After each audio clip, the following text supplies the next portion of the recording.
வணக்கம் நேயர்களே, விவாத நேரம் நிகழ்ச்சிக்கு உங்களை அன்புடன் வரவேற்கிறோம். இன்று நாம் விவாதிக்கக்கூடிய தலைப்பானது கோவையில் கல்லூரி மாணவி கூட்டு பாலியல் பலாத்காரம், விஷமிகளை 24 மணி நேரத்தில் சுட்டுப்பிடித்த காவல்துறை, அதிகபட்ச தண்டனை பெற்றுத்தர போலீசாருக்கு முதல்வர் உத்தரவு, பெண்களுக்கு பாதுகாப்பற்ற மாநிலமாகிறது தமிழ்நாடு, எதிர்க்கட்சி தலைவர்கள் குற்றச்சாட்டு, யதார்த்த நிலை என்ன என்பது பற்றி தான் நாம் இன்று விவாதிக்க இருக்கிறோம். தமிழகத்திலேயே மிகப்பெரிய ஒரு அதிர்வலைகளை ஏற்படுத்திய அந்த பாலியல் வன்கொடுமை சம்பவத்தில் ஈடுபட்ட 3 குற்றவாளிகள் காவல்துறையினரால் சுட்டு பிடிக்கப்பட்டனர். அவர்கள் 3 பேரும் கைது செய்யப்பட்டு தற்பொழுது விசாரணை வளையத்திற்குள் இருந்து வருகிறார்கள்.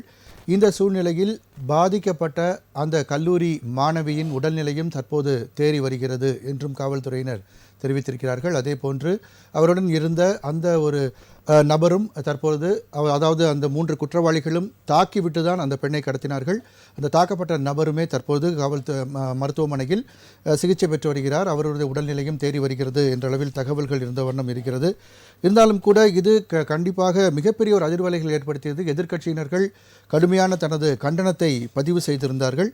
அதற்கு முன்பாக முதல்வர் அவர்கள் இந்த பிரச்சனை குறித்து கருத்து தெரிவிக்கும் போது, அதாவது இதற்கு என்ன வார்த்தை சொல்லி நாம் அவர்களை பற்றி பேசுவது என்றே தெரியவில்லை என்று கூறியிருந்தார். அது மட்டுமல்லாமல் இதற்கான தண்டனைகள் விரைவில் அவர்களுக்கு பெற்றுத்தர வேண்டும் என்றும் தெரிவித்திருந்தார்.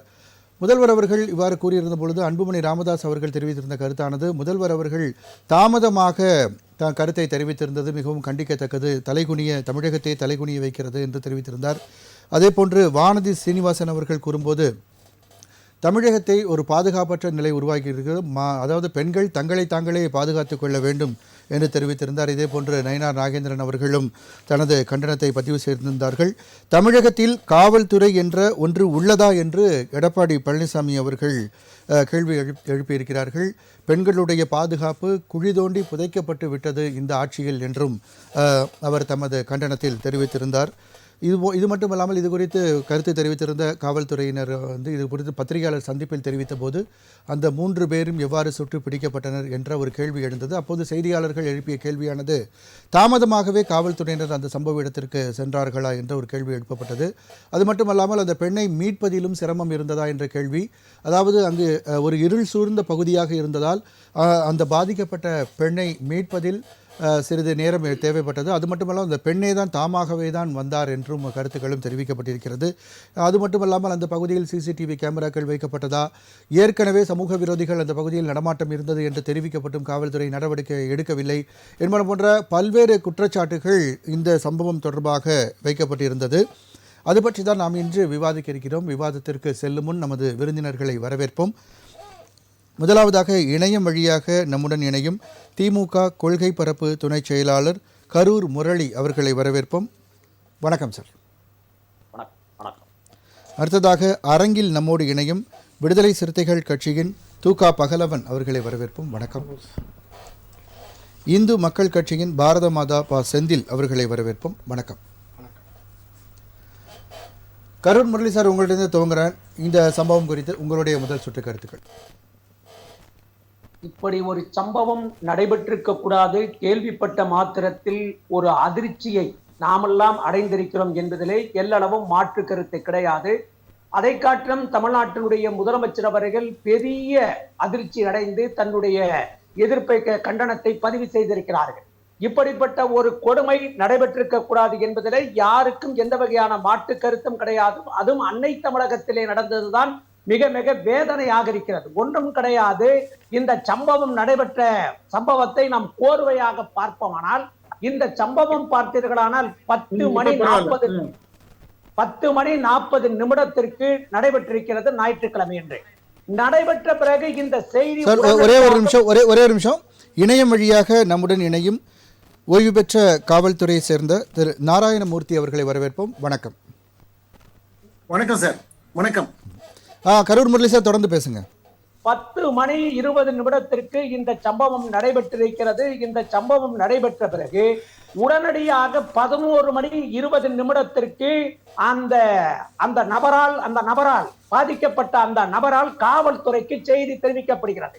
காவல்துறைக்கு செய்தி தெரிவிக்கப்பட்ட பிறகு 11:35 நிமிடத்திற்கெல்லாம் காவல்துறை அதிகாரிகள் அந்த இடத்திலே முகாமிட்டு உடனடியாக குற்றவாளிகளை தேடி பிடிப்பதற்கான பணிகளை ஈடுபடுவதற்கு முன்பாக பாதிக்கப்பட்ட அந்த நபரை உடனடியாக கொண்டு போய் மருத்துவமனையில் முதல் உதவி செய்து அரசு மருத்துவமனையில் சேர்த்துவிட்டு உடனடியாக தேடுதல் பணியை தொடங்கி 4 மணி அளவில் உடனடியாக அந்த பெண்ணை கண்டுபிடிக்கப்பட்ட அந்த பெண்ணுக்கும் முதல் உதவி தனியார் மருத்துவமனையில் செய்யப்பட்டு அரசு மருத்துவமனையில் சேர்க்கப்பட்ட பிறகு விரைவாக 7 தனிப்படைகளை அமைத்து 7 தனிப்படைகளின் அமைத்ததின் மூலமாக 300க்கு மேற்பட்ட சிசிடிவி கேமராக்களை ஆய்வு செய்யப்பட்ட பிறகு ஒரே ஒரு முப்போட்டு இருந்தது. அதை வைத்து குற்றவாளி இவர்கள்தான் என்பதை முடிவு செய்து ஒரு 24 மணி நேரத்தில் குற்றவாளிகளை சுட்டு அவர்களை பிடித்து அவர்களை கொண்டு வந்து நீதிமன்றத்தில் நிறுத்தி இருக்கிறார்கள் என்று சொன்னால்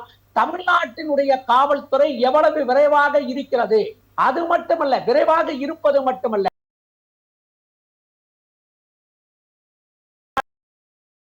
தண்டிக்கப்படுவார்கள். குறிப்பாக 1 மாதத்துக்குள் அவர்களுக்கு உயர்ந்தபட்ச தண்டனையை கொடுப்பதற்கு பெற்றுத்தர வேண்டும் என்று தமிழ்நாட்டுடைய முதல்வர் காவல்துறைக்கு உத்தரவிட்டிருக்கிறார் என்று சொன்னால் நாங்கள் விரைந்து நடவடிக்கை எடுத்துக் கொண்டிருக்கிற ஒரு அரசாக இந்த அரசாங்கம் இருக்கிறது. பல எதிர்க்கட்சிகள் குற்றச்சாட்டு வைப்பதிலே அவர்களுடைய நிலைப்பாடு என்ன என்பது எனக்கு தெரியவில்லை. இவர்கள் என்ன செய்திருக்க வேண்டும் என்றால், இந்த சமுதாயத்தில் புறையோடி கிடைக்கிற இந்த பிரச்சனைகளுக்கு அவர்கள் அறிவுரை வழங்கி திருத்த வேண்டுமே தவிர ஒருவர் மீது ஒருவர் குற்றச்சாட்டுக்களை போட்டுக்கொண்டு உடனடியாக அன்புமணி அவர்கள் ஒரு அறிக்கை விடுவது, முதலமைச்சர் தாமதப்படுத்தி விட்டார் என்று. எங்க சார் நாங்கள் தாமதப்படுத்தினோம்? முதலமைச்சர் அவர்கள் தன்னுடைய அறிக்கையின் மூலமாகவும் தன்னுடைய ட்விட்டர் மூலமாகவும் சொல்லி இருக்கிற செய்திகள் எவ்வளவு ஒரு ரணகலத்தை அவருடைய இதயத்தில் ஏற்பட்டிருக்கிறது, கவலையை ஏற்பட்டிருக்கிறது என்பது நாட்டு மக்களுக்கு நன்றாக தெரியும்.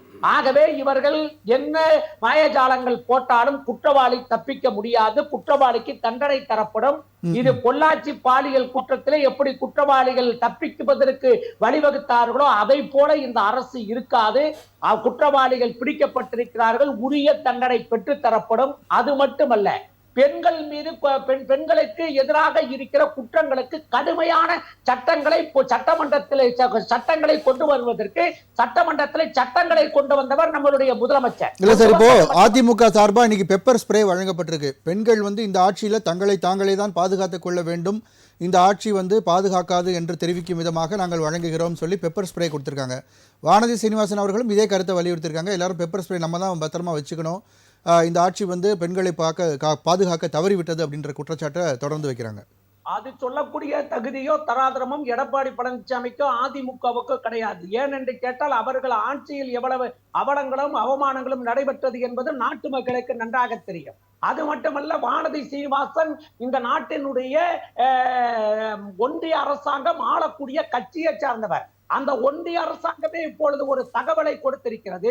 இந்தியா அளவு பெண்களுக்கு பாதுகாப்பு இல்லாத மாநிலங்கள் 5, அதுல உத்தரப்பிரதேசம், மத்திய பிரதேசம், ராஜஸ்தான், மேற்கு வங்காளம், பீகார், மகாராஷ்டிரா என்று ஒரு பட்டியலை வாசித்திருக்கிறது. அந்த பட்டியலிலே தமிழ்நாட்டுடைய பெயர் இருக்கிறதா என்றால் தமிழ்நாட்டுடைய பெயர் கிடையாது. குற்றங்கள் அதிகமாக நடைபெறுகிற மாநிலங்களுடைய பட்டியலையும் ஒன்றிய அரசாங்கம் வெளியிட்டிருக்கிறார். அதிலே தமிழ்நாட்டுடைய பெயர் இருக்கிறதா என்றால் தமிழ்நாடு கிடையாது. ஆகவே இவர்களெல்லாம் அரசியல் நடத்துவதற்கு ஒரே ஒரு விஷயத்தை சொல்லுகிறேன். பாதிக்கப்பட்டவர் ஒரு பெண். அந்த பெண்ணுடைய மனம் எவ்வளவு கஷ்டப்படும், துன்பப்படும். அதெல்லாம் கரெக்ட் தான் சார், நீங்க சொல்ற பாயிண்ட் புரியுது. இல்ல அந்த இடங்கள் சமூக விரோதிகள் நடமாட்டம் இருக்கிறது, அங்கு போதை புழக்கங்கள் அதிகமாக இருக்கிறது என்ற குற்றச்சாட்டுகள் முன்னாடியே வந்திருக்கு. காவல்துறையினர் முன்னாடியே நடவடிக்கை எடுத்திருந்தாங்களா, இல்ல கண்காணிப்பு வலயத்துக்குள்ள வச்சிருந்தாங்கன்னா இந்த சம்பவம் தவிர்க்கப்பட்டிருக்கும் அப்படின்னு சொல்லப்படுது. அது காவல்துறை நடவடிக்கை, காவல்துறைக்கு புகார்கள் வந்திருக்கலாம், காவல்துறை நடவடிக்கை எடுத்திருக்கலாம். சம்பவம் நடந்திருக்க கூடாது. நான் நடந்ததை நியாயப்படுத்துவதற்கு தயாராக இல்லை.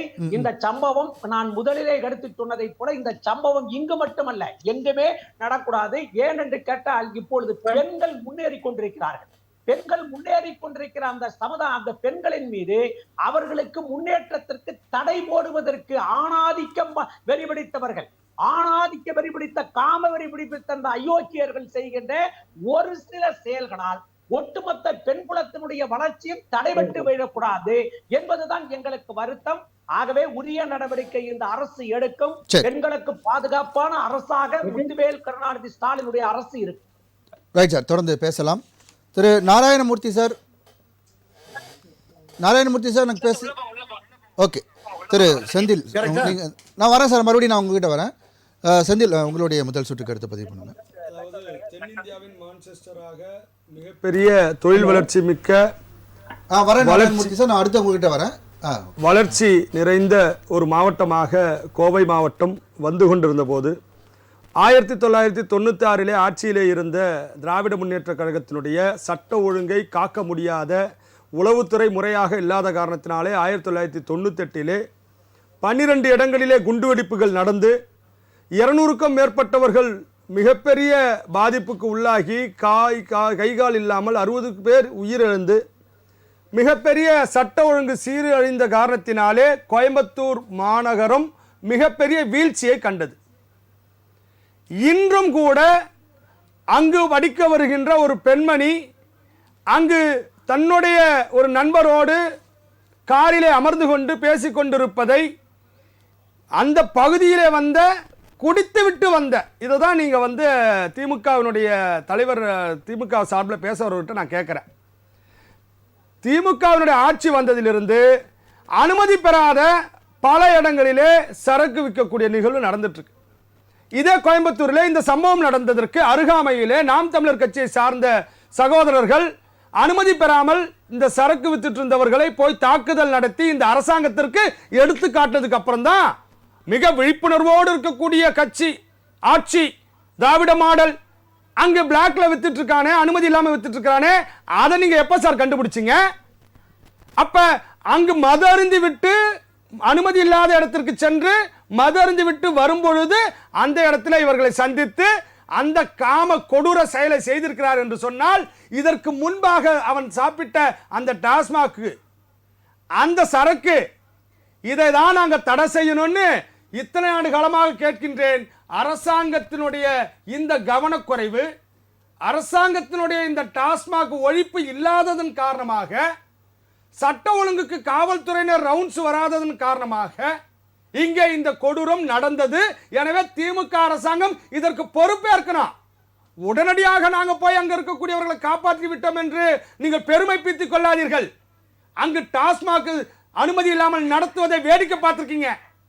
அங்கு காசு வாங்கிக்கிட்டு அங்க இருக்கக்கூடிய உங்க கட்சியினுடைய முன்னோடிகள் அங்கு அனுமதி இல்லாத பார் நடத்துறதுக்கு வேடிக்கை பார்த்திருக்கீங்க. அங்கு மது அருந்தி விட்டு வந்து இந்த கொடூரத்தை நடத்துவதை நடந்த போது காவல்துறை அங்கு சோதனைக்கு செல்லாமல் கோட்டை விட்டுருக்கீங்க. இது மட்டும் இல்லாமல் இந்து மக்கள் கட்சி சார்பில் நான் ஒன்றை பதிவு செய்கின்றேன். காதலர் தினம் என்று வரும்பொழுதெல்லாம் நாங்கள் எல்லா இடங்களிலும் சென்று முறையற்ற முறையிலே பொது இடங்களிலே நடந்து கொள்வது தவறு என்று நாங்கள் சொன்னோம் அல்லவா? அதை இன்னைக்கு திமுக காரங்க சொல்றாங்க. இப்ப அந்த 2 பேர் மேல என்ன குற்றச்சாட்டு நீங்க வைக்கிறீங்க? இவர்களுக்கு 10 மணிக்கு 11 மணிக்கு அங்க என்ன வேலை? இவர்கள் காருக்குள்ள எதுக்காக தன்னந்தனியாக அங்க போனீங்க? நாங்க என்ன சொன்னோம்? பொது இடங்களிலே மக்கள் வரக்கூடிய பார்க்கு, பீச்சு போன்ற இடங்களிலே அநாகரீகமாக நடந்து கொள்ளக்கூடாது, கலாச்சாரத்தை காப்பாற்றணும் நாங்க சொன்னா, நீங்க என்ன கலாச்சார காவலர்களான்னு சொன்னீங்களே? ஆமாம், நாங்கள் சொன்னோம் அல்லவா கலாச்சார காவலர்கள் என்று. இது யார் சொன்னாலும் தவறு தானே சார்? அவங்கவங்க ஒரு சுதந்திரம் இருக்கு, அவங்களுடைய உரிமைகள். இப்ப நீங்க திமுக சொல்றாங்க, நான் இன்னொரு பக்கமும் வரேன். உண்மையிலேயே சொல்ல போனாக்க திமுக சொல்வது நான் இப்ப அவங்க மேல எதிர்ப்பு தெரிவிச்சது காலத்தின எதிர்ப்புக்காக நான் அவங்க சொல்றதுக்கு எதிர்ப்பு தெரிவிச்சேன். ஆனா உண்மையிலே ஐயா நான் சொல்றேன், உங்களுக்கு உங்க பாயிண்ட் தான் நான் பேச வரேன். இல்ல இல்ல உங்க பாயிண்ட் தான் நான் பேச வரேன். ஆமா ஐயா, நீங்க ஏன் அங்க அனுமதி இல்லாம பார் வச்சிருந்தீங்க? நீங்க ஏன் வேடிக்கை பாத்தீங்க? உங்க ஆட்சி என்ன பண்ணுச்சு? உங்க காவல்துறை என்ன பண்ணுச்சு? திமுக என்ன பண்ணுச்சு? ஸ்டாலின் என்ன பண்ணிட்டு இருக்காரு? காவல்துறையை கையில வச்சுக்கிட்டு வெறுமனா வச்சிருக்கீங்களா? ஓகே ஓகே ஓகே, முதல் சுற்று முடிச்சுக்கலாம். 2 பேரை கேட்க வேண்டியிருக்கு. அப்ப நான் சொல்றேன், அப்ப நாம என்ன சொல்றோம்னா, கலாச்சாரத்தை பாதுகாப்பது என்பது நாம பொது இடங்களிலே இந்த இருவரும் 11 மணிக்கு காரிலே தன்னந்தனியாக அந்த முள்வெளி பகுதியிலே ஏர்போர்ட்டுக்கு பின் சைடில் போய் அங்கு இருந்ததும் தவறு. நான் அதுல மாற்று கருத்து சொல்ல வரல. பாதிக்கப்பட்டவர்களுக்கு அந்த பாதுகாப்பு கொடுக்கலைங்கிறதுனால காவல்துறையினுடைய தவறையும் நான் சொல்லுவேன். அந்த நேரத்திலே அந்த இருவர்கள் செல்வது என்பது கலாச்சார சீரழிவு. அதையும் இந்த அரசாங்கம் வேடிக்கை பார்த்து கொண்டிருக்கின்றது. அதையும் இந்த திமுக கடந்த காலங்களிலே காதலர் தினத்துக்கு ஆதரவு என்ற பெயர்ல காதலர் தினத்தன்று நடக்கக்கூடிய கலாச்சார சீரழிவுக்கு நீங்கள் ஆதரிச்சதனுடைய விளைவு இன்னைக்கு இந்த பரிதாபம் நடந்திருக்கு. கண்டிப்பாக தொடர்ந்து பேசலாம். திரு துக பகலவன் சார், உங்களுடைய முதல் சுற்று கருத்து. மன்னிக்கணும், நாங்கள் இணையத்துக்கு போயிட்டு வந்துடுறேன். திரு நாராயணமூர்த்தி சார், உங்களுடைய முதல் சுற்று கருத்தை பதிவு பண்ணுங்க சார். வணக்கம்.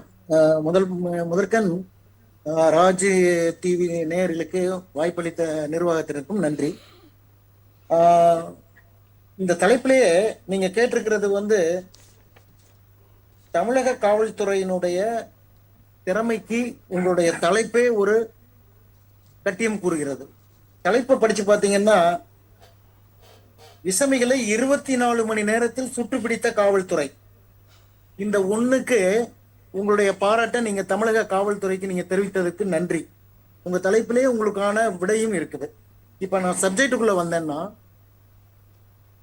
இந்த சம்பவம் நடந்த உடனே நண்பர் கூறியது மாதிரி 24 மணி நேரத்துல குற்றவாளி அந்த அடையாளம் காணுறது அப்படிங்கிறது காவல்துறைக்கு மிகப்பெரிய சவால். ஏறத்தாழ 700 ஃபுட்டேஜஸை பார்த்துருக்காங்க 24 மணி நேரத்துல 7 தமிழ் தனிப்படைகள் அமைத்து. அதுக்கு அவங்க எடுத்துக்கிட்ட முயற்சிகள் அனைத்தும் பாராட்டத்தக்கது. இந்த 7 தனிப்படைகளையும் ஒவ்வொரு காவலரும் அதிகாரிகளும் எவ்வளவு அதை சின்சியரா பார்த்துருந்தாங்கன்னா, இந்த ஒரு கடல்ல ஊசியை போட்டு தேடுற மாதிரி இந்த 3 குற்றவாளிகளை அவங்க அடையாளம் கண்டு அவங்கள பிடிக்கிறாங்க. இது காவல்துறையினுடைய செயல்பாட்டுக்கு, பர்டிகுலரா தமிழ்நாடு காவல்துறையினுடைய திறமைக்கு ஒரு சான்று. நான் காவல்துறையிலிருந்து ஓய்வு பெற்றிருந்தாலும் நுண்ணறிவு பிரிவிலையும் சயின்டிபிக் எய்ட்ஸ் விஞ்ஞான முறையில குற்றங்களை கண்டுபிடிக்கிற அந்த பரீட்சையிலையும் அகில இந்திய லெவல்ல தேர்வு பெற்றதனுடைய காவல்துறைக்கு இப்ப ரொம்ப பெருமைப்படுறேன் அந்த தமிழக காவல்துறையில இருந்ததுல.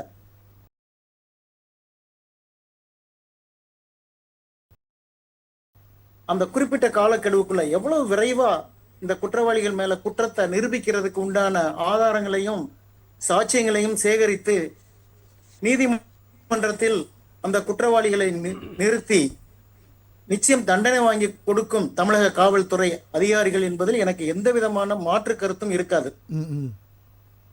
இன்னும் ஸ்டாட்டிஸ்டிக்ஸ் வைஸ் பாத்தீங்கன்னா, இந்த தலைப்பு கொடுத்த பிறகு நான் all India national crime records பியூரோவுடைய அந்த ஸ்டாட்டிஸ்டிக்ஸை 2025 கண்டுபிடிக்கப்பட்ட குற்றங்களின் சதவிகிதம் தமிழ்நாடு தான் முன்னணியில இருக்கு.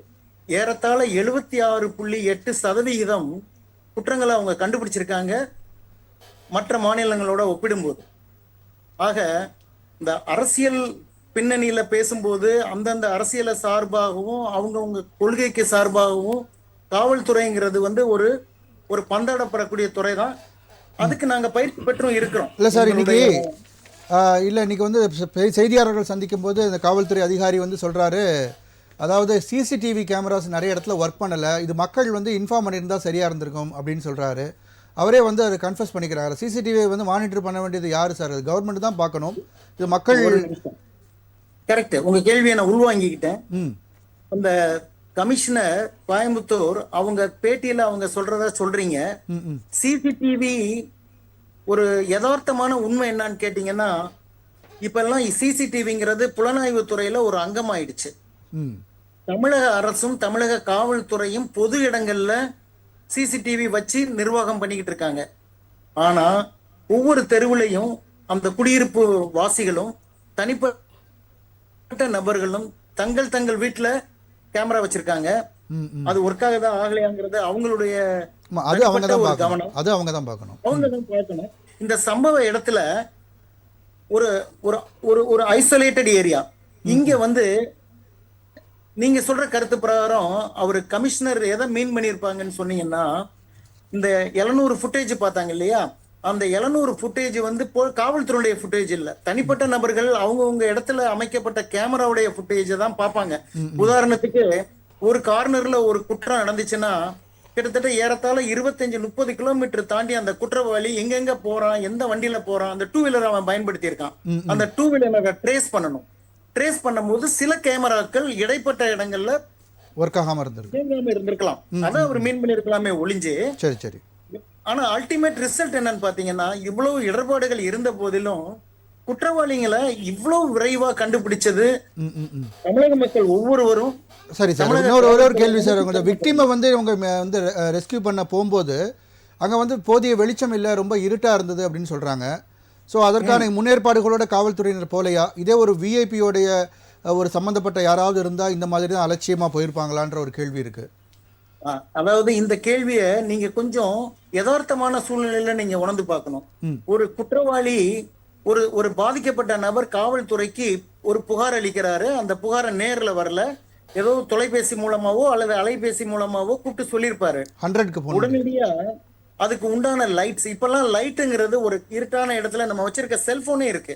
போதுமான வெளிச்சம் இல்லை அப்படிங்கிறது வந்து அவங்க எந்த இடத்தை தேர்ந்தெடுத்து அவங்க உட்கார்ந்து பேசிக்கிட்டு இருந்தாங்கிறது ரொம்ப ரொம்ப முக்கியம். இந்த சப்ஜெக்டுக்குள்ள நம்ம இன்னும் டீட்டெயிலா டிஸ்கஸ் பண்ணோம்னா நம்ம பாதிக்கப்பட்டவர்கள் மேலேயே குறை கண்டுபிடிக்க வேண்டிய ஒரு சூழ்நிலைக்கு தள்ளப்படுவோம். ஆனா ஒரு தமிழகத்துல ஒரு சின்ன கொடுமை என்னன்னா, காவல்துறை தன்னுடைய கஷ்டங்களை வெளியே சொல்லக்கூடாது, கண்டுபிடிக்கணும். காவல்துறைங்கிறது கருவிலிருந்து கல்லறை வரைக்கும் இன்னைக்கு ஒவ்வொரு இடத்துலயும் நீங்க யோசிச்சு பாத்தீங்கன்னா காவல்துறையுடைய பங்களிப்பு இல்லாம எந்த செயலும் நடைபெறாது. அது அப்படி இருக்கக்கூடிய காலகட்டத்துல நீங்க ஒரு கருத்து சொன்னதாக என்கிட்ட சொல்றீங்க. அந்த கருத்து என்னன்னா, போதுமான வெளிச்சம் இல்லை, அதுக்கு போதுமான ஒரு ஏற்பாடோட காவல்துறை போகல அப்படின்றீங்க. இது ஒரு கருத்தா இருந்தா காவல்துறை எவ்வளவு விரைவா அந்த இடத்துக்கு போறதுங்கிறது ரொம்ப ரொம்ப முக்கியம். தடயங்களை அழிக்கக்கூடாது, பாதுகாக்கப்படணும்னா police should reach as early as possible. அப்படிங்கும் போது முன்னால போன காவலர்கள் கொண்டு வந்திருக்க போதுமான கருவிகள் கொண்டு போகாம இருந்திருக்கலாம். ஆனா பின்னால வர்றவங்க கட்டாயம் கொண்டு போயிருப்பாங்க. இந்த கருத்து வந்து யதார்த்தத்துக்கு ஒரு மாறுபட்ட கருத்தா நான் கருதுறேன். கண்டிப்பா சார், கண்டிப்பா. சரி, அடுத்த சுற்றில் என்ன விரிவாக பேசுவோம். திரு தூக்க பகலவன் சார், நீங்கள் இந்த விஷயத்தை எப்படி பார்க்குறீங்க? உங்களுடைய முதல் சுற்று கருத்து. அனைவருக்கும் வணக்கம். அதாவது காவல்துறை மிக தீவிரமாக கண்காணித்து 24 மணி நேரத்தில் ஒரு குற்றவாளிகளை அவர்கள் பிடித்திருக்கிறார்கள் என்று சொன்னால் ஒட்டுமொத்த நபர்களும் நாம் பாராட்ட தான் வேணும். அதில் சிறு பிழைகள் இருக்கலாம், வேறு ஏதாவது கூட இருக்கலாம். ஆனாலும் அவங்க 24 மணி நேரத்தில் பிடிச்சிருக்கிறாங்க அப்படின்றத வந்து இந்த நேரத்தில் எல்லோரும் அதில் இருக்கிறத வந்து சொல்லிக்கிட்டு இருக்கிறது மாறா அதை வந்து நம்ம ஊக்கப்படுத்தணும், காவல்துறையில் என்கரேஜ் பண்ணணும். அப்போ தான் வந்து அவங்க இன்னும் தீவிரமாக வந்து அவங்கள வந்து இனி வரும் காலங்களில் இப்படி ஒரு தவறுகள் நடப்பாதற்கு வேகமாக அவங்களுக்கு வேலை செய்வதற்கு ஒரு ஊன்று சக்தியாக நம்ம இருக்கணும் அப்படின்றது என்னுடைய பதிவு. இதுக்கு முன்னாடி ஒரு சில சம்பவங்கள் நடந்திருக்கு. காவல்துறை என்ன பண்ணிச்சு, அவங்க தனியாக தானே உட்காந்து பேசினாங்க. இப்போ நண்பர் செந்தில் சொன்னார், அவங்க ஏன் போய் அங்கே உட்காந்தாங்க, இப்போ அவங்க பார்க்கல அப்படின்னா. அப்போ பார்த்துட்டு கேட்டால் அதுக்கு ஒரு குறை, பார்க்காம கவனிக்காம. இப்போ பாருங்க, அவங்கவுங்க காதலர் செய்யுங்க நம்மக்கிட்ட சொல்லிட்டா போய் உட்காருவாங்க, நாங்கள் இங்கே போய் உட்கார போகிறோம், நீங்கள் வாங்க. இல்லை அப்படி இல்லை, அந்த இடங்கள் வந்து ஒரு விமான நிலையத்துக்கு முன்னாடி இருக்கக்கூடியது, பாதுகாப்பு வலயத்துக்குள்ளே இருந்திருக்கலாம். அது யார் கண்காணிப்பு? காவல்துறை இல்லை, காவல்துறையினர் இல்லை சார். அங்கே சமூக விரோத செயல்கள் நடைபெறுகிறது இல்லையா சார்? இல்லை இல்லை, ஒரே ஒரு கேள்வி தான் சார். சமூக விரோத செயல்கள் நடைபெறுதுன்னு கம்ப்ளைண்ட்ஸ் இருக்கு. அப்போ கொஞ்சமாவது வந்து ஒரு பாதுகாப்பு வலயத்துக்குள்ள அல்லது ஒரு கண்காணிப்பு வலயத்துக்குள்ள வச்சிருக்காங்கல்ல. செயின் பறிப்பு கூட நடக்குது. யாரும் தங்க நகை வந்து எனக்கு 90,000 யாரும் வாங்காமல் இருக்கிறாங்களா, கழுத்தில் போடாமல் இருக்கிறாங்களா? இப்போ கழுத்தில் போட்டு போனால் அறுத்துட்டு வாங்கிட்டு யாரும் போடாமல் வீட்டில் வச்சுட்டு போயிடுறாங்களா? போட்டுன்னு தான் போகிறாங்க. நடக்கும் சார், எல்லா இடங்கள்லையும் எல்லாமே நடந்துருமா சார்? அதை நம்ம நியாயப்படுத்த விரும்பல. அது யார் செய்கிறா? உன்ன மாதிரி என்ன மாதிரி இருக்கிற நபர் தான் செய்கிறான். அரசாங்கமாக செய்ய சொல்லுது, இல்லை நம்ம யாரும் இப்போ தொலைக்காட்சியில் சொல்கிறோமா இது மாதிரிலாம் ஒரு டெக்னிக்கலாக போய் செய்யலாம், இங்கெல்லாம் போய் டெக்னிக்கலாக உட்காரலாம், இங்கே டெக்னிக்கலாக போய் தவறு செய்யலாம், இங்கே ஒரு பொண்ணை வர வச்சுட்டு இன்னும் 4 நண்பரை வர வைக்கலாம், அவர்களோடு நம்ம இல்லாத வேலையெல்லாம் பண்ணலாம் அப்படின்னு நம்ம யாரும் டெக்னிக்கலாக சொல்லித்தரமா? அவனுக்கு புத்தி வேலை செய்யாமல் மதிமழங்கி கிடக்கிறான், போதையில் கிடக்கிறான், கெஞ்சா குடிச்சிட்டு கிடக்கிறான், அவனுடைய வளர்ப்பு முறைகள் சரியில்லாமல் இருக்கிறான், அறிவு இல்லாமல் இருக்கிறான், கொடுக்குற நண்பர்கள் பழக்க வழக்கங்கள் வந்து தப்பாக இருக்குது. அதில் தான் ஒரு பாயிண்ட் சொல்கிறாங்க, அங்கே மது அந்த அனுமதி இல்லாத பார் அங்கே இருக்குது, கஞ்சா அதிகமாக இருக்குது, அதுக்கு பொறுப்பு தமிழக அரசு தான். அனுமதி பெற்று வைத்திருந்தாலும் போதை தான் ஏறப்போகுது, அனுமதி பெறாத இருந்தாலும் போதை ஏறப்போகுது. நம்மளுடைய கருத்து மது இல்லாத நாடா இருக்கணும்ன்றது தான். அனுமதி இல்லாத பாருங்கிறது இல்ல அரசாங்கத்தினுடைய மிகப்பெரிய ஒரு தவறுங்கிற அது சார். அதை சரி நம்ம வந்து அது தப்பு நம்ம நியாயப்படுத்தலையே, நடக்குதுன்னு தான் சொல்றோமே நம்ம. இல்ல இப்ப ஒருவேளை அந்த அனுமதி இல்லாத பாரை தடுத்திருந்தா இந்த சம்பவமே நிகழ்ந்திருக்காது இல்லையா? இல்ல இந்த அனுமதி இல்லாத பார் அங்க தடை பண்ணியிருந்தா அவர் மது குடிக்க அந்த பசங்க வந்திருக்க மாட்டாங்க, இந்த சம்பவமே நிகழ்ந்திருக்காது சார். வழியின் எடுக்கிற போதையில் இருக்கிறான் சார், வழியின் எடுக்கிற போதையில் இருக்கிறான். நீங்க இங்க இருந்து ராதாகிருஷ்ணன் சாலையில போங்க, வண்டி எந்தெந்த கார் எப்படி எப்படி ஒட்டி போகிறான் பாருங்க. பிஎம்டபிள்யூ பென்ஸு ஆடி போன்ற கார்லாம் எப்படி ஆடிக்கிட்டு போகுது பாருங்க. எல்லாம் நட்சத்திர விடுதலை குடிச்சிட்டு போகிறாங்க. எந்த காவல்துறை பிடிச்சது? யாருன்னா அப்பாவி சப்பானி வேணா வந்து கூலி வேலை செஞ்சுட்டு வந்தான்னா அவனுக்கு 10,000 ரூபாய் ஃபைன் போடுறாங்க. சம்பளம் 10,000 சார். ஒரு கோட்டர் வந்து எவ்வளோ சார்? ஒரு நமக்கு அது மாதிரி கேட்க முடியாது. சொல்கிறேன், ஒரு 200 ரூபாய் இருக்குமா, 200 ரூபா வச்சுங்க, அவனுக்கு 10,000 ரூபாய் ஃபைன். அவன் சம்பளமே வந்து 800 ரூபாய் 700 ரூபாய் தான். அவன் போய் அண்டா குண்டா வச்சுட்டு நலகையை வச்சுட்டு ஃபைன் கட்டணும். இது மாதிரி ஒரு மோசம் சார். நாளுக்கு நாள் வந்து நம்ம யாரையும் நம்ம வந்து சொல்கிறதுக்கு வரல, கலாச்சார சீரழிவு நடந்துக்கிட்டே இருக்கு. அதற்கு காரணம் தொழில்நுட்பமும் துணை போகுது. கண்டிப்பாக தொழில்நுட்பமும் புதிய தொழில்நுட்பம் எப்படி வருதோ புதிய கோணத்தில் இவங்க குடிச்சிட்டு என்னென்னமோ பண்றாங்க, ஏதோ நடக்குது. இந்த உலகமாக இருக்க போதா வேற என்னவா? இடைவேளைக்கு பிறகு நான் மறுபடியும் உங்ககிட்ட இருந்து ஸ்டார்ட் பண்றேன். இப்போ ஒரு விவாத நேரம் தொடர்கிறது சார். ஆனால் பெண்கள் பாதுகாப்பு என்பது தமிழ்நாட்டில் இப்போ கேள்விக்குறியா இருக்குன்னு எதிர்க்கட்சிகள் எல்லாம் ஒட்டுமொத்தமாக விமர்சனம் வச்சிருக்காங்க. அதை சேர்த்தே உங்களுடைய கருத்துக்கள். இல்லை பெண்கள் வந்து அப்படிலாம் வந்து அரசியலுக்காக பேசுறது வந்து முற்றிலும் தவறு. அது அப்படிலாம் இல்லை இங்கே. அப்போ வந்து காந்தி வந்து என்னைக்கு ஒரு பெண்ணு வந்து நடுராத்திரியில் தன்னந்தனியாக போகிறாலோ அப்போ வந்து இந்த நாட்டுக்கு சுதந்திரம் கட்சி தான் இருக்குன்னு சொல்கிறாரு. அப்படி ஒரு பெண்ணு போனாலும் அவள் அடகாப்படையாரின்னு சொல்கிறவங்களும் இருக்கிறாங்க. தனியாக தான் போகிறா ஒரு பொண்ணு அப்படின்னு சொன்னால் அவள் நல்ல பொண்ணு சூப்பராக போகிறாப்பா அப்படின்னா யாரும் சொல்கிறாங்க அடகாப்படை எண்ணத்தில் என்ன போகிறா அப்படின்றான். அப்போது இது எல்லாம் முரணாக தான், ஒன்றுக்கு ஒன்று முரணாக தான் இங்கே சொல்லின்னு இருக்கிறாங்க. அப்படி யாரும் இங்கே இல்லை. இப்போ வந்து பன்னாட்டு கலாச்சாரங்கள் தமிழ் மண்ணில் வந்து துளிர் விட்டு இருக்குது. அதை சொல்லணும், அதை தடுக்கிறதுக்கான முறைப்படுத்தணும். பெண்கள்லாம் பார்த்தோன்னா ஆடை குறைப்பு அவங்க விருப்பம்னு சொல்லுவாங்க, பெண்ணுக்கு ஆணாதிக்கம் அப்படின்னு சொல்லுவாங்க. நாங்கள் எப்படி வேணால் ஆடை போட்டுக்கணும்னு சொல்லுவாங்க. ஒரு பெண்ணு ஆணை பார்க்குறதும் ஆணை பெண்ணு பார்க்குறதுன்றது இயல்பு. ஆனால் அதில் சீரழிவுகள் ஏராளம்.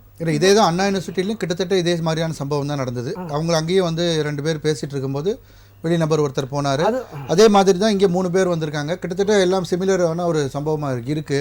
ஸோ இந்த மாதிரி தொடர்ந்து நடைபெறும் இது மக்களுக்கு ஒரு பயம் இல்லையா? சட்டம் ஒழுங்கு மேலே பெரிய அளவில் காவல்துறை மேலே பயம் இல்லையா? சட்ட ஒழுங்கு மேலே பயம் இல்லையா, சட்ட ஒழுங்கு சரியில்லையான்னு கேட்கறதுக்கு பதிலாக இது மாதிரி நடக்கிறது, இது மாதிரி போலாமா பெண்களுக்கு பயம் இல்லையான்னு கேட்கணும். இப்போ வந்து இது மாதிரி சட்ட ஒழுங்கு சிக்கல் அப்படின்னு நம்ம சொல்கிறோம். ஆனால் இது மாதிரி சீரழிவு நடக்குதே, ஒரு பெண் இது மாதிரி தனியாக போய் உட்காரலாமா அது தெரியாதா?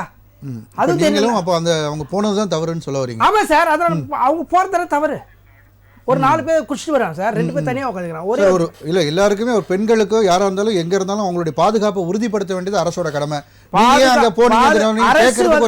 எந்த அரசாங்கம் சார், இந்த அரசாங்கம் சரி, அந்த அரசாங்கம் சரி, எங்க அரசாங்கம் சரி, உங்க அரசாங்கம் சரி, அரசு சட்டங்களை போடும், திட்டங்களை சொல்லும், இப்படி நடந்துங்க, இப்படி போங்கன்னு சொல்லும், யூ டர்ன் போடாதீங்கன்னு சொல்லணும், இங்கே ஃப்ரீ லெஃப்ட் இல்லைன்னு சொல்லணும். எவன் ஃப்ரீ லெஃப்ட் கேட்டது நின்று பார்த்தது யாரு?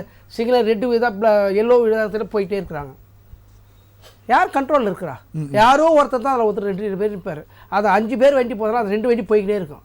அப்போ கண்ட்ரோலில் தான் போய்கிட்டு இருக்கிறாங்க. பார்க்க வேண்டியது என்னுடைய பொறுப்பு சார். ஹெல்மெட் போட்டுக்குன்னு காவல்துறை சொல்லுது. எத்தனை பேர் ஹெல்மெட் வந்து போடுறாங்க? போகிறேன் நான் அரசியல்வாதின்றான், ஒருத்தன் ரவுடின்றான், ஒருத்தன் நான் யார் தீர்மாங்கிறான், நான் அமைச்சருக்கு சொந்தக்காரன்றான், நான் முதலமைச்சர் பக்கத்து வீடுன்றான். இதெல்லாமா சார் ஹெல்மெட்டு? உனக்கு பாதுகாப்பு சார், உங்களுக்கு தான் சொல்கிறாங்க. அதை யார் கடைபிடிக்கிறது? அப்போ நம்மக்கிட்டே பிழைய வச்சுக்கணும், அடுத்துக்கு மேலே தூக்கி போடுறதுன்றது. ஆனால் சட்டம் வந்து ஒவ்வொரு முறையும் நவீன தொழில்நுட்பம் மாறுதா இல்லையா? இதைத்தான் வானதி சீனிவாசன் அப்போ சொல்கிறது நீங்கள் ஒத்துக்கிற மாதிரி தான் இருக்குது. எப்படி வானதி சீனிவாசன் சொல்கிறாங்க அவங்கவுங்க பாதுகாப்பு அவங்கவுங்களே பார்த்துக்கணுன்றாங்க, அரசை நம்பக்கூடாது, கையில் பெப்பர் ஸ்ப்ரேயோட போங்கன்றாங்க. நீங்கள் சொல்கிறது கிட்டத்தட்ட அது அரசை நம்பக்கூடாதுன்னு சொல்ல, அவங்க ஆட்சியில் மட்டும் அப்படியே நல்லா நடக்குதாமா? இப்போ ஒன்றிய அரசு அப்படியே கிளியராக 100க்கு 100 நடத்துதாமா? சொல்லுங்கள். அதே வானதி சீனிவாசன் கூட்டு கேட்போம். 100க்கு 100 இல்லை நம்ம அது கம்பேரிசன் போகிறது அப்படின்னு. இப்போ தமிழ்நாடு நல்ல ஸ்டேட் இல்லை, நம்ம இல்லை எல்லா சமயத்திலும் சொல்கிறோம் பீகார் சரியில்லை, உத்தரப்பிரதேச சரியில்லை. தமிழ்நாடு நல்லா இருக்கும்போது இப்போ நல்லா கேட்கும்போது மறுபடியும் நீங்கள் பீகார் கம்பேரிசன் போகக்கூடாது. உத்தரப்பிரதேசம் வந்து சிசிடிவி கேமரா வந்து அரசாங்கம் இன்னும் அட்வான்ஸாக ரொம்ப நுட்பமாக தெரிகிற சிசிடிவி கேமராவை வந்து நம்ம வைக்கணும். ரேடாரில் கண்டுபிடிக்கிற அளவுக்கு நம்ம பார்த்துக்கணும். இந்த மாதிரி ஒரு தொழில்நுட்பத்துக்கு வந்து ஐடியா சொல்லுங்கள் சார். குறை சொல்லாதீங்க. ஐடியா சொல்கிறேன், தவறு நடந்தது தவறு தான். அதை நம்ம இல்லை அப்படி இப்படி இப்படி நடந்திருக்கு, இந்த டைரெக்ஷனில் வந்திருக்கு, அந்த டைரெக்ஷனில் சொல்லிக்கலாம். ஆனால் தவறு நடந்தது தான். அந்த தவறுக்கு நம்ம 1008 இப்படி வந்திருக்கலாம் அப்படி வந்திருக்கலாம். அங்கே என்ன திரும்ப கேட்குறாங்க சார். இப்போ தவறு நடந்து ஒரே ஒரு சின்ன விஷயம், அதாவது இப்போ இது வந்து தவிர்க்கப்பட்டிருக்கலாம். சில விஷயங்கள் நடந்திருந்தால், பெட்ரோல் கரெக்டாக இருந்திருந்தாலோ, அல்லது அந்த சொன்ன மாதிரி சார் சொன்ன மாதிரி அந்த அரசு அந்த அனுமதி இல்லாத பார் தடை செய்யப்பட்டிருந்தாலோ, இல்லை சிசிடிவி கேமராக்கள் கூடுதலாக பொருத்தப்பட்டிருந்தாலோ, இந்த மாதிரியான சில அரசினுடைய சில கவனக்குறைவுகளால் தான் இந்த சம்பவம் நடந்தது. அதில் வந்து எனக்கு மாற்று கருத்து கிடையாது. அது திமுக அரசு வரும்போது தான் கவனக்குறைவாக இருக்குதுன்னு சொல்லக்கூடாது.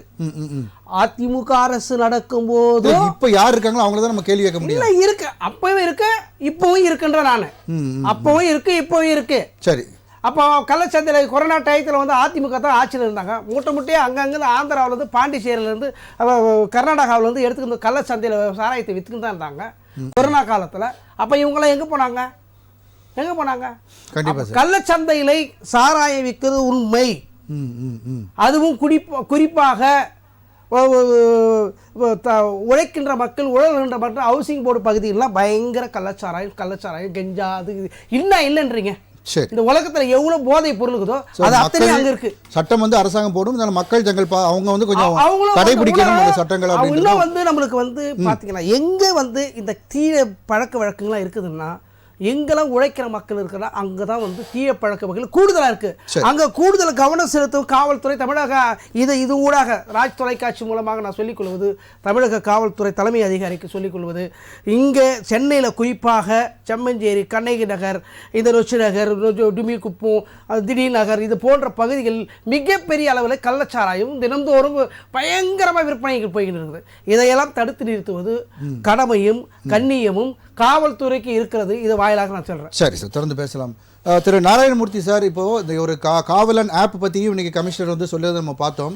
ஸோ ஒரு கல்லூரி மாணவியாக இருக்காங்க, அவங்களுக்கு இது பற்றி ஒரு அவேர்னஸ்ஸே இல்லை. அப்போ காவல்துறையினர் இந்த ஆப் பற்றின ஒரு அவேர்னஸை மக்கள் மத்தியில் ஏற்படுத்த தவறிவிட்டதா? இதை பற்றி நீங்கள் சொல்லுங்கள் சார். அதில் சில உண்மை இருக்கிறதா தான் நான் கருதுறேன். உதாரணத்துக்கு இந்த காவல் உங்க நண்பன் அப்படிங்கிற பெண்களுக்கான ஆப்பை வந்து அவங்க அறிமுகப்படுத்தும் போது கொஞ்சம் விளம்பரங்கள் பண்ணாங்க. ஆனா காலப்போக்கில் அதை தினசரி அதை திருப்பி சொல்லணும். உதாரணத்துக்கு சொல்லணும்னா, நம்ம விமானத்துல பறக்கும் போது பாத்தீங்கன்னா காலையில போவோம், மத்தியானம் போவோம், சாயந்தரம் போவோம், அதே பிளைட்ல கூட திரும்பி வருவோம். ஆனா ஒவ்வொரு தடவையும் அந்த விமான பணிப்பெண் எப்படி தப்பிக்கிறதுங்கிற அந்த சேஃப்டி மெஷர்ஸை சலிக்காம அழுக்காம சொல்லுவாங்க. அதே சிஸ்டத்தை தான் நான் எதிர்பார்க்கிறேன். ஏன்னா பெண்களுக்காண்டி உருவாக்கப்பட்ட ஒரு ஆப், ஒரு செயலி, அந்த செயலி தொடக்க நாள்ல இருந்து ஒரு மாசம் ரொம்ப தீவிரமா அதை விளம்பரப்படுத்திக்கிட்டு இருந்த மாதிரியும் இப்ப சமீப காலங்கள்ல அதை காணோம். அந்த சிஸ்டத்தை இன்னும் அந்த டே டு டே பேசிஸ தமிழக அரசோ தமிழக காவல்துறையோ விளம்பரங்கள்ல கூட போடலாம். இந்த மாதிரி தொலைக்காட்சி சேனல்ல, ரேடியோல இந்த மாதிரி டெய்லி போடுறதுல காலை அட்லீஸ்ட் ஒரு நாளைக்கு 3 தடவை ஒரு 10 செகண்ட் 20 செகண்ட் அதை போட்டா நல்லது. ஏன்னா ஒரு மறந்த மக்களுக்கும் அது ஞாபகப்படுத்தும். குறிப்பா இளம்பெண்கள், பெண்கள், முதியோர்கள் எல்லாருக்குமே அது பயனுள்ள ஒரு செயலி தான். அந்த செயலியை இன்னமும் தொடர்ந்து விளம்பரப்படுத்தணும், தினசரி விளம்பரப்படுத்தணும்.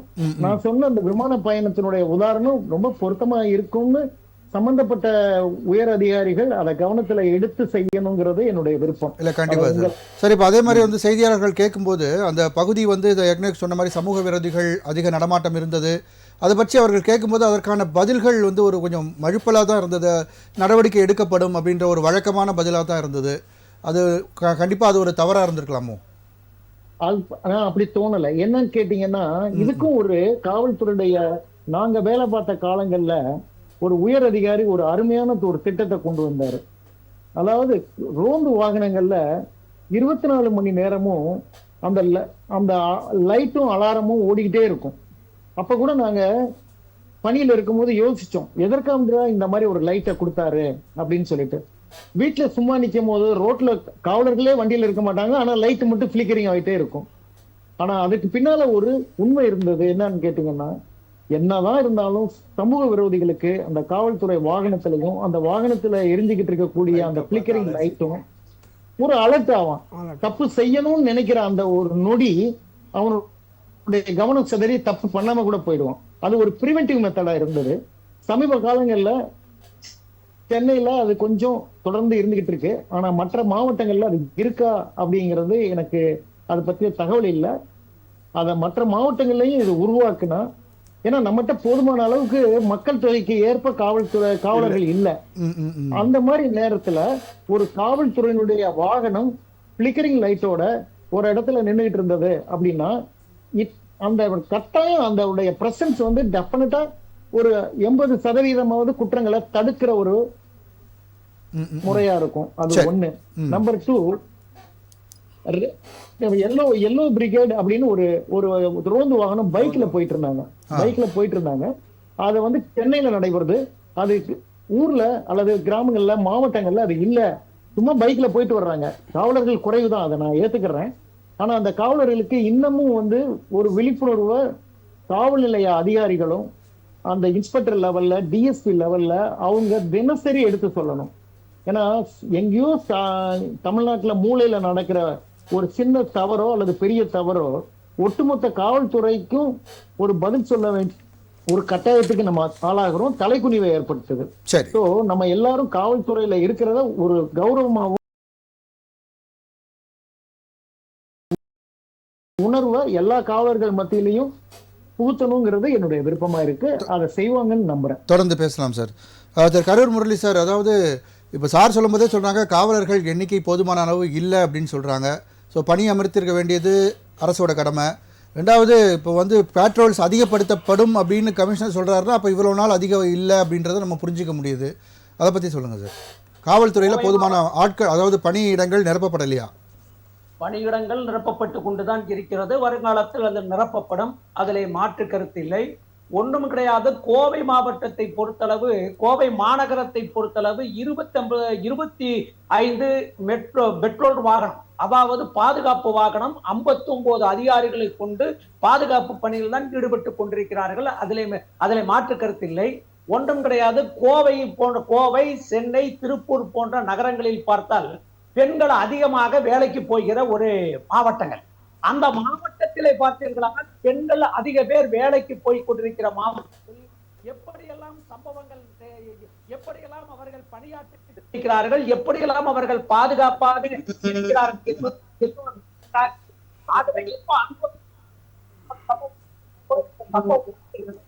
அதே போல செந்தில் அவர்கள் பேசுகிற பொழுது எடுத்தேன் கவிழ்த்தேன் என்று பேசக்கூடாது. ஏனென்று கேட்டால் ஏதோ அது திமுகவிற்கு சம்பந்தம் இருப்பதை போல திமுக காரர்கள் தான் அங்கே மதிப்பித்துக் கொண்டிருக்கிறது தவறு இல்ல. நீ பேசுவது தவறு. ஞானசேகரன் விஷயத்துல திமுக காரருக்கு சம்பந்தம். ஏன்னா ஞானசேகரன் திமுக, ஞானசேகரன் திமுக கிடையாது. நீங்களா அதை உருவாக்குறீங்க. பிஜேபியும் அதிமுகவும் உங்களை போன்றவர்களும் என்பதை போல நீங்கள் தான் உருவாக்கினீர்களே தவிர எங்களுக்கும் அவருக்கும் சம்பந்தம் கிடையாது. ஆகவே எடுத்தேன் கவிழ்த்தேன் என்றெல்லாம் பேசக்கூடாது. ஏனென்று கேட்டால் இது ஒரு பெரிய பிரச்சனை, ஒரு பெண் சம்பந்தப்பட்ட பிரச்சனை. நீங்களும் நானும் ஒரு பெண்ணுக்கு தந்தையாக இருந்திருக்கிறோம், நீங்களும் நானும் ஒரு பெண்ணுக்கு தனையனாக இருந்திருக்கிறோம். ஆகவே இப்படியெல்லாம் பேசக்கூடாது. இன்னொரு விஷயம் நான் சொல்கிறேன், காதலர் தினம் அப்படின்னு நீங்க சொல்றீங்க. காதலர் தினத்தின் மீது உங்களுக்கு அப்படி என்ன வெறுப்பு என்று தெரியவில்லை. ஏனென்று கேட்டால் உங்களுடைய கொள்கைக்கு நேர் எதிர்மாறானது. இருமணங்களும் ஒரு மனமாகி அது திருமணமாக வேண்டும். அப்பொழுதுதான் இந்த மண்ணிலே ஜாதி என்ற சல்லி வேரை சக்காக அறுக்க வேண்டும் என்று சொன்னால் காதலர் தினம் போற்றப்பட வேண்டும் என்பதிலே நாங்கள் உறுதியாக. ஏதோ ஜிடி நாயுடு ஜாதி இல்ல இல்ல சார், நான் என்ன சொல்றேன், அது ஒரு அடையாளம்.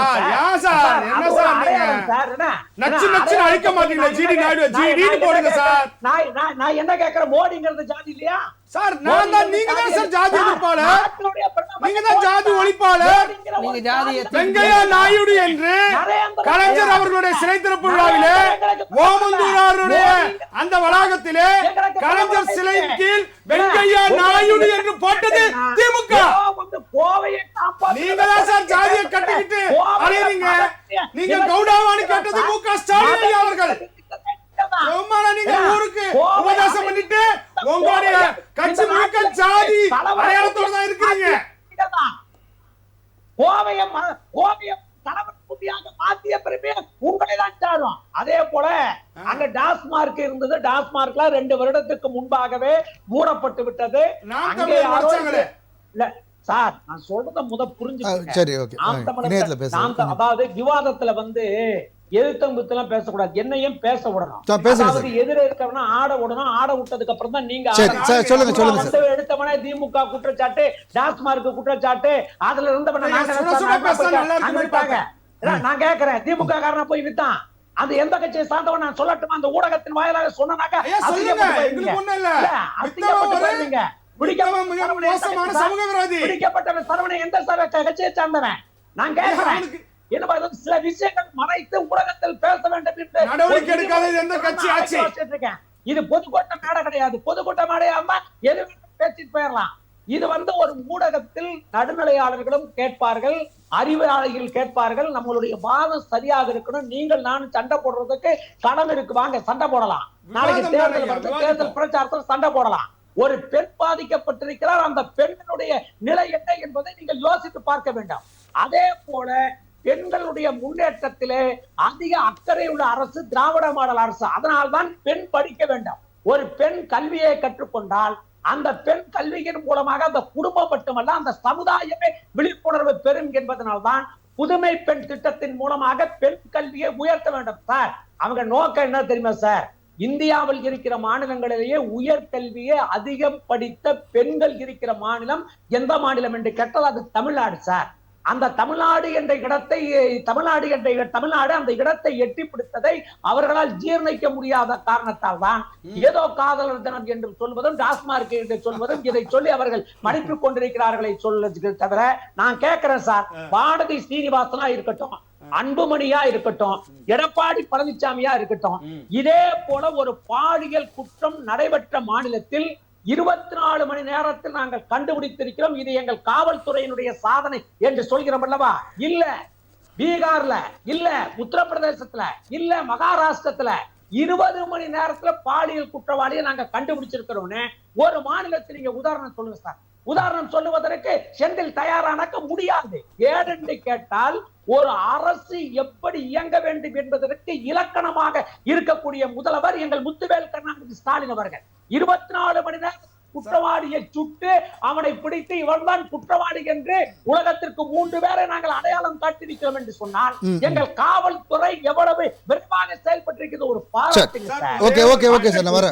பாராட்டுறதுக்கு உங்க மனசு இல்லையா? ரைட் சார், வரேன் சார்.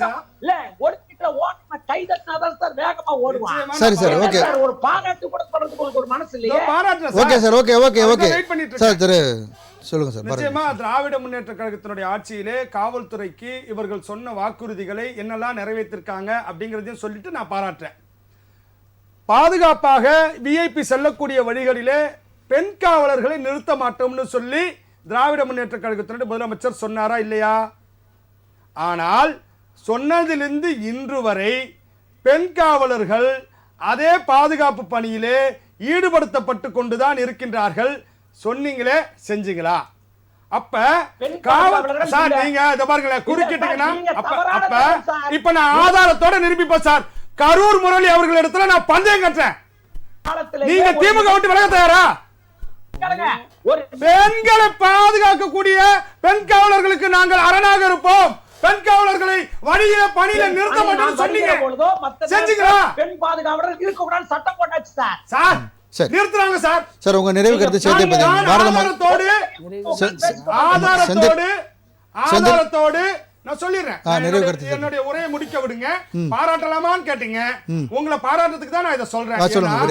என்னுடைய தங்கையாக, என்னுடைய சகோதரியாக பெண் காவலர்கள் ஒரு வெளியே உபாதைக்கு போகிறதுக்கு கூட சிரமப்பட்டு இருக்காங்க. அதனால நீங்க சொன்னீங்களா, ஏன் செய்யலங்கிறத நான் கேட்கிறேன்.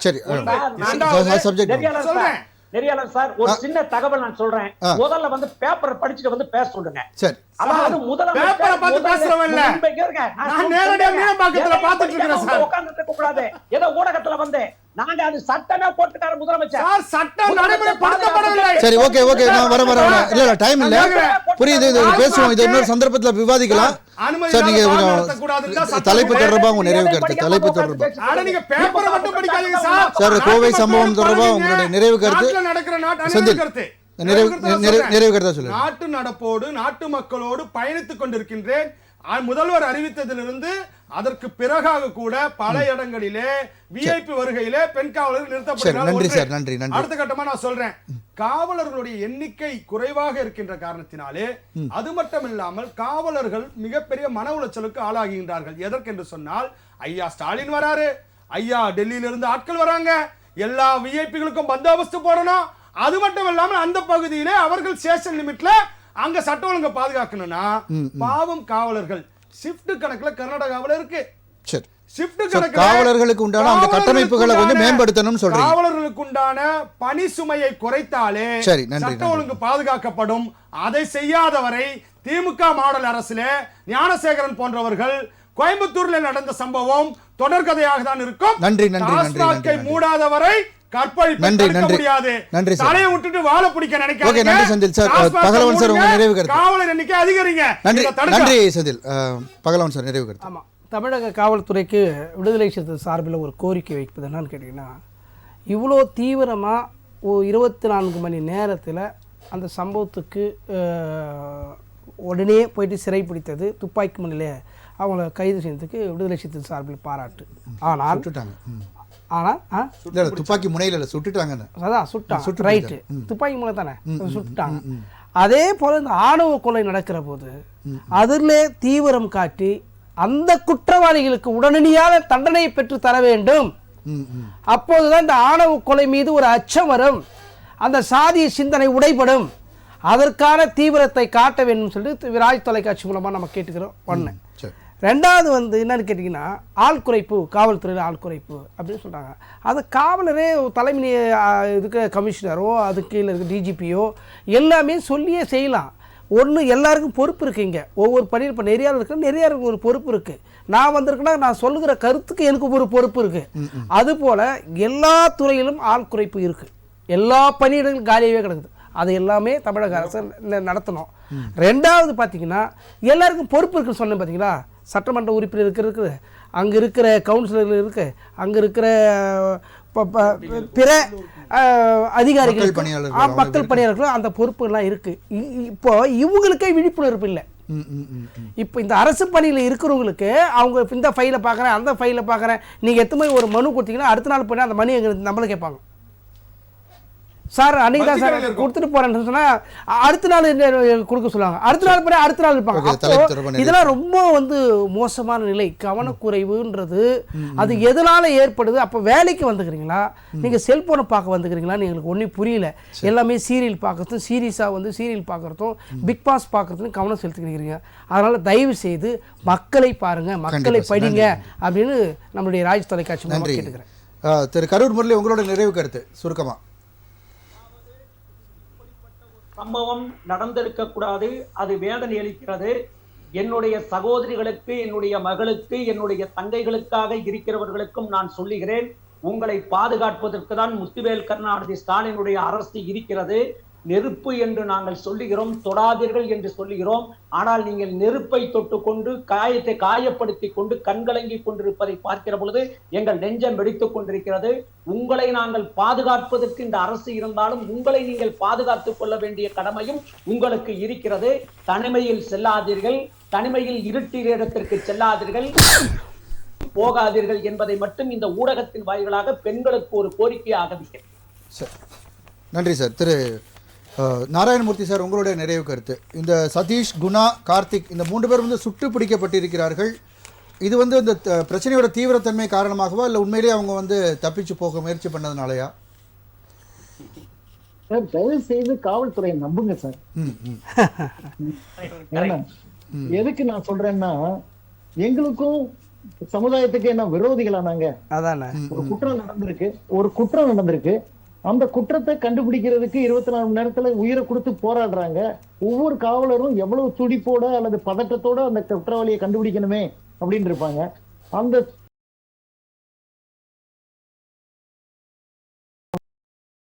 அதையே நீங்க சந்தேகப்பட்டீங்கன்னா நீங்க காவல்துறையே சந்தேகப்படுற மாதிரி தான் சந்தேகப்படல, கேள்விதான் வச்சேன் உங்ககிட்ட. கேள்வி, அந்த கேள்வியே வந்திருக்க கூடாது. அப்புறம் நீங்க இறுதி கருத்தா என்னுடைய கருத்தை நான் முக்கியமா சொல்ல விரும்புறது, ஓய்வு பெற்ற காவல்துறை அதிகாரியா இந்த விவரம், இந்த சம்பவத்துல 2 பேருக்கு கடமை இருக்கு. போலீஸினுடைய முதல் வந்து பிரிவென்ஷன் ஆஃப் கிரைம்.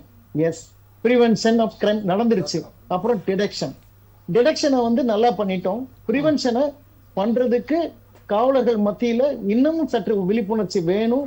குற்றம் நடக்கக்கூடாது, ஒவ்வொரு பகுதியிலையும் குற்றம் நடக்கக்கூடாதுன்னு அந்தந்த பகுதி காவலர்களுக்கும் அதிகாரிகளுக்கும் ஒரு உணர்வை நம்ம தினசரி ஊட்டணும். கண்டிப்பா சார். அதே பொறுப்புணர்வு வந்து சமுதாயத்துக்கு இருக்கு. முரளி நண்பர் சொன்னதை நான் அப்படியே ஏத்துக்கிறேன். எப்படின்னு கேட்டீங்கன்னா, ஒவ்வொரு குடும்ப தலைவனுக்கும் குடும்ப தலைவிக்கும் தன்னுடைய குழந்தைகளை, குறிப்பா பெண் குழந்தைகளை எவ்வளவு ஒரு அக்கறையோட கட்டுப்பாட்டோட எதை சொல்லி கொடுக்கணுமோ அதை சொல்லி கொடுத்து வளர்க்கணும்.